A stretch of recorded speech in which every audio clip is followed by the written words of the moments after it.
Hello viewers, நம்ம இந்த வீடியோவில் மொபைல் ஆப் டெவலப்மெண்ட்டோட லைஃப் சைக்கிளை பற்றி பார்க்க போகிறோம். ஸோ இப்போ மொபைல் ஆப் டெவலப்மெண்ட்டுக்கு என்னென்ன விஷயங்கள்லாம் நம்ம ஃபாலோ பண்ணணும். ஸோ இப்போ ஃபஸ்ட்டு ஸ்டெப் பார்த்தீங்கன்னா பிளானிங்.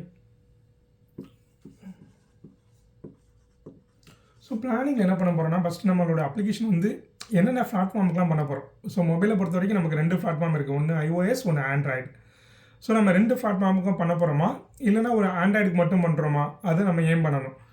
ஸோ இப்போ 2 பிளாட்ஃபார்முக்கும் பண்ணனா கூட நமக்கு என்ன லாங்குவேஜை யூஸ் பண்ணி இப்போ பண்ண போகிறோம். இப்போ நீங்கள் ரெண்டு பிளாட்ஃபார்முக்கே காமனாக பண்ணணும்னா என்ன பண்ணிக்கலாம்னா ஃப்ளட்டரை யூஸ் பண்ணி பண்ணலாம். ஸோ ஃப்ளட்டரில் ஒரு திருப்பு கோட் பண்ணிவிட்டு அது 2 iOSக்கும் யூஸ் பண்ணி பில்டு போட்டுக்கலாம், ஆண்ட்ராய்டுக்கும் பில்டு போட்டுக்கலாம். இல்லைனா எனக்கு ரியாக்ட் நேட்டிவ்,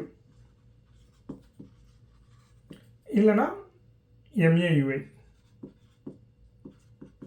ஸோ இந்த 3 யூஸ் பண்ணி என்ன பண்ணிக்கலாம்னா நீங்கள் 2 பிளாட்ஃபார்முக்கே டெவலப் பண்ணிக்கலாம்.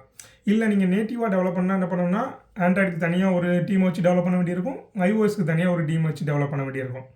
ஸோ இது இல்லாமல் ஒன்று இருக்குன்னா ஹைப்ரிட் அப்ளிகேஷன் சொல்லுவாங்க. என்ன பண்ணிக்கலாம்னா ஒரு வெப் அப்ளிகேஷன் மாதிரியே டெவலப் பண்ணிவிட்டு அதை மொபைல் அப்ளிகேஷனாக கன்வெர்ட் பண்ணிக்கலாம். பட் அது அந்தளவுக்கு எனக்கு யூசர் எக்ஸ்பீரியன்ஸ் இருக்காது. ஸோ ஃபஸ்ட் என்ன பண்ணால் எந்த லாங்குவேஜ் நம்ம சூஸ் பண்ணோங்கிறத கரெக்டாக பிளான் பண்ணிக்கணும். ஸோ ரெண்டாவது என்னென்னா Wireframe.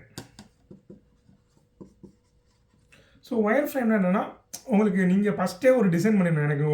எனக்கு இந்தந்த மாதிரிலாம் ஸ்க்ரீன் டிசைன் இருக்கணும், இந்த ஸ்க்ரீனை கிளிக் பண்ணால் அங்கே போகணும், ஃப்ளோ, அது எல்லாமே டிசைன் பண்ணுறது இந்த Wireframe. ஸோ இதுக்கு என்னது நிறைய டூல்ஸ் இருக்குது. ஸோ அடோப்லேயே நிறைய டூல்ஸ் இருக்குது. அதெல்லாம் யூஸ் பண்ணி என்ன பண்ணிக்கலாம்னா Wireframe டிசைன் பண்ணிக்கலாம். ஸோ Wireframe டிசைன் பண்ணிங்கன்னா உங்களுக்கு ஒரு ப்ராஜெக்ட்டை பற்றி ஒரு ஃபுல் ஐடியா கிடச்சிடும். ஸோ நம்ம அப்ளிகேஷனில் என்னென்ன ஸ்க்ரீன்ஸ்லாம் வரப்போகுது, இந்த மெனு வரப்போகுது, ஸோ எல்லா டீட்டெயிலுமே நம்ம Wireframeல டிசைன் பண்ணிடலாம். அதுக்கடுத்து என்ன பண்ணால் பேக் எண்டு. ஸோ இப்போ ஒரு மொபைல் அப்ளிகேஷன் டெவலப் பண்ணுறீங்கன்னா இதுக்கு யூஐ இந்த ஃப்ளட்டரு, ரியாக்ட் நேட்டிவ், MAUI, இல்லைன்னா ஆண்ட்ராய்டு, எக்ஸ்கோட், இது எல்லாமே என்னென்னா ஃப்ரண்ட் எண்டு. ஸோ ஒரு உங்கள் மொபைலில் ரன் ஆகிற அப்ளிகேஷன். ஸோ இந்த அப்ளிகேஷனுக்கு எல்லாமே இந்த ஒரு பேக் எண்ட் இருந்தால் தான் உங்களால் ரன் பண்ண முடியும். ஸோ இப்போ என்னென்னா ஏதாவது ஸ்டூடெண்ட் பற்றி டீட்டெயிலாம் என்ன பண்ணிக்கலாம்னா அந்த டீட்டெயில் எல்லாமே ஒரு இடத்துல ஸ்டோர் ஆகியிருக்கணும்ல. ஸோ அதுதான் எனது பேக் எண்டு. ஸோ அந்த பேக் எண்ட்லேருந்து நம்ம டேட்டாவை எடுக்கிறதுக்கு என்ன யூஸ் பண்ணுவாங்கன்னா ரெஸ்ட் API சொல்லுவாங்க, அல்லது ரெஸ்ட் சர்வீஸ். ஸோ ரெஸ்ட் சர்வீஸை யூஸ் பண்ணி தான் எனக்கு அந்த பேக் எண்ட்லேருந்து நமக்கு டேட்டா எடுத்து வர முடியும். அதே மாதிரி இந்த ரெஸ்ட் சர்வீஸில் உள்ள இப்போ நீங்கள் மாஸ்டர் டேட்டாலாம் இன்புட் கொடுக்கணும்ல, அதுக்கு எல்லாமே என்ன பண்ணியிருப்பாங்கன்னா ஒரு அட்மின் பேனல் க்ரியேட் பண்ணியிருப்பாங்க. ஸோ இது என்ன இருக்குன்னா ஒரு வெப் அப்ளிகேஷனாக இருக்கும்.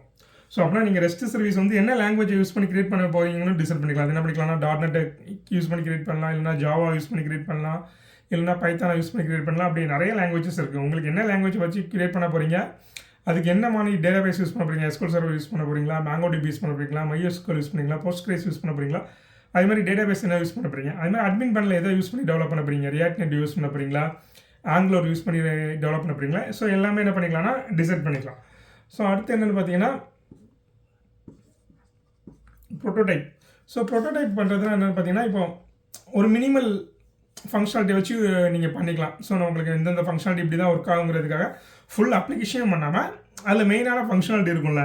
ஸோ இப்போ எனக்கு எது ஒரு NFC மாதிரி ஒரு ஃபங்க்ஷனாலிட்டி இருக்குது, ஏதாவது ஒரு காம்ப்ளிகேட்டட் ஃபங்க்ஷனாலிட்டி இருக்குன்னா ஸோ அதை மட்டும் என்ன பண்ணிக்கலாம்னா ப்ரோட்டோடைப்பில் வந்து டெவலப் பண்ணி டெஸ்ட் பண்ணிக்கலாம். ஸோ அது ஃபீசிபிலிட்டி எப்படிலாம் இருக்குது, நீங்கள் ஏதாவது ஒரு காம்ப்ளிகேட்டட் ஃபங்க்ஷனாலிட்டி இருக்குது, அது நீங்கள் லாஸ்ட் ப்ராஜெக்ட் முடிக்க போகும்போது உங்களால் அதை பண்ணவே முடியலன்னு வச்சுக்கிங்க, நீங்கள் இது வரைக்கும் பண்ண ஒர்க் எல்லாமே வேஸ்ட் ஆகிடும். அதுக்காக என்ன பண்ணிக்கலாம்னா ஏதாவது காம்ப்ளிகேட்டட் இருக்குன்னா அதை ஒரு ப்ரோட்டோடைப் மாதிரி பண்ணி எடுத்துக்கலாம். அது ஒரு ஃபுல் ஃபங்க்ஷனாலிட்டி பண்ணணும்னு தேவையில்ல, பட் அதில் ஒரு சின்ன ஒரு சாம்பிள் மாதிரி பண்ணி அந்த ப்ரோட்டோடைப்பில் பண்ணி பார்த்துக்கலாம். ஸோ இது எல்லாமே முடிஞ்சிச்சுன்னா அடுத்து டிசைன். ஸோ என்ன பண்ணிக்கலாம்னா இப்போ நீங்கள் Wireframe வச்சுருப்பீங்க, அந்த Wireframeலேருந்து அதை வந்து UIயாக கன்வெர்ட் பண்ணணும், UI UX. ஸோ என்னது இப்போ Wireframeனா பார்த்தீங்கன்னா நான் இந்த கலர்ஸ் எதுவுமே யூஸ் பண்ணியிருக்க மாட்டாங்க, பேக்ரவுண்ட் இதெல்லாம் யூஸ் பண்ணியிருக்க மாட்டாங்க. ஸோ அது எல்லாமே ஒரு டிசைன் பேஸ் கன்வெர்ட் பண்ணணும், ஒரு யூசர் இன்டர்ஃபேஸாக கன்வெர்ட் பண்ணதுக்கு அந்த ஸ்பேஸ். ஸோ இந்த Wireframe எல்லாத்தையும் என்ன பண்ணிப்பீங்கன்னா ஒரு டிசைனாக கன்வெர்ட் பண்ணுவீங்க. ஸோ அடுத்து தான் என்ன பண்ணிக்கணும்னா டெவலப்மெண்ட். ஸோ இதுக்கப்புறம் தான் அது டெவலப்மெண்ட் ஸ்டார்ட் பண்ணுவோம். டெவலப்மெண்ட்டுக்கு என்னெல்லாம் டெவலப் பண்ணணும், ஒரு ஃப்ரண்ட் எண்ட் டெவலப் பண்ணணும், ஒரு rest API back end service develop பண்ணணும், அதேமாதிரி ஒரு அட்மின் பேனல் டெவலப் பண்ணணும்.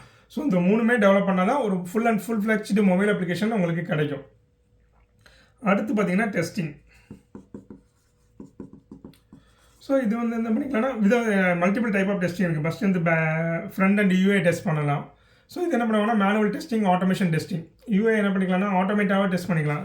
நீங்கள் ஸ்கிரிப்ட் எழுதி ஏன்னா மல்டிபிள் டிவைஸில் பார்க்க வேண்டியிருக்கும். ஏன்னா ஒரு மொபைலில் வச்சு மட்டும் டெஸ்ட் பண்ணிவிட்டு ஓகேன்னு சொல்ல முடியாது. ஏன்னா ஒரு மொபைலில் டிசைன் ஒரு மாதிரி இருக்கலாம், ஒரு மொபைல் சின்ன ஸ்க்ரீனாக இருக்கும், சில மொபைல் வந்து பெரிய ஸ்க்ரீனாக இருக்கும். ஸோ அது ரெண்டுக்கும் மாறும்போது என்னது உங்களுக்கு ஒரு டிசைன் மாறும். ஸோ அதனால் என்ன பண்ணிங்கன்னா ஒரு மல்டிபிள் டிவைஸில் பண்ணணும். அதுக்கு வந்து என்ன பண்ணிக்கலாம்னா யூஐ டெஸ்டிங் வந்து ஆட்டோமேட் பண்ணிடுவாங்க. ஸோ அது மாதிரி பண்ணிக்கலாம். அதுக்கப்புறம் ரெஸ்ட் சர்வீஸ், பேக்கெண்ட் சர்வீஸ் இருக்குல்ல, பேக்கெண்ட் சர்வீஸ்க்கு எல்லாமே பெர்ஃபார்மன்ஸ் டெஸ்ட் பண்ணணும். ஸோ பேக்கெண்ட் சர்வீஸ் இப்போ அட் டயத்தில் ஒரு 1000 யூசர் ஆக்சஸ் பண்ணுறாங்கன்னா நம்ம பெர்ஃபார்மன்ஸ் எப்படி இருக்குது, அதே இது 10,000 யூசர் ஆக்சஸ் பண்ணுறாங்கன்னா நமக்கு பெர்ஃபார்மன்ஸ் எப்படி இருக்குது. ஸோ அது மாதிரி பேக்கெண்ட் எல்லாமே இந்த பெர்ஃபார்மன்ஸ் டெஸ்ட் பண்ணணும். ஸோ இது எல்லாமே முடிஞ்சிருச்சுன்னா லாஸ்ட்டாக பண்ணுறது தான் டெப்ளாய்மெண்ட். ஸோ டெப்ளாய்மெண்ட் என்ன பண்ணுவாங்கன்னா app store, play store. Google play ஸ்டோரில் எப்படி டெப்ளாய் பண்ணுறது, அதேமாதிரி ஆப் ஸ்டோரில் எப்படி டெப்ளாய் பண்ணுறது. ஸோ ரெண்டுலேயுமே டெப்ளாய் பண்ணுறதுக்கு என்னது டெவலப்பர் லைசன்ஸ் இருந்தால் தான் உங்களால் டெப்ளாய் பண்ண முடியும். ஸோ ஆண்ட்ராய்டுக்கு பார்த்தீங்கன்னா ஒன் டைம் பே பண்ணி வாங்கிக்கலாம். அதேமாதிரி iOSக்கு வந்து நீங்கள் இயர்லி அதை என்னது மெயின்டைன் பண்ணுற மாதிரி இருக்கும்.